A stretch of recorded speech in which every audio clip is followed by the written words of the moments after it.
27. Табиғи жарық көздері. Жарық көзі – жарық шығаратын дене. Жарық көзі табиғи және жасанды болады. Табиғатта өздігінен жарық шығаратын денелер табиғи жарық көздеріне жатады. Мысалы, күн, жұлдыздар, найзағай. Күн басты жарық көзі. Күн жер бетіндегі ең басты табиғи жарық көзі.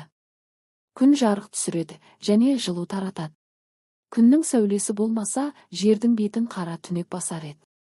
Күннің жылуы болмаса, жердің беті мұзға айналады.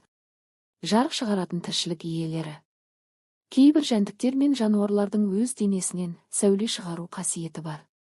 Оларға мыналар жатады. Қармақшы балық, терең теңіздегі балық. Жарқырау қоңыз.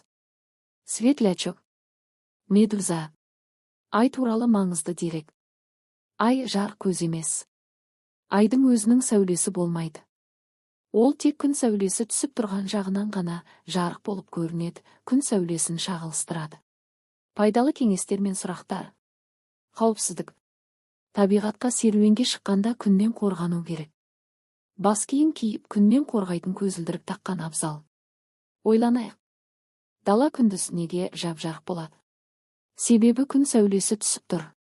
Түнде неге ондай жарық болмайды? Себебі жердің ол беті күннен тасада қалады. Табиғи жарық жер бетіндегі тіршілік үшін өте маңызды.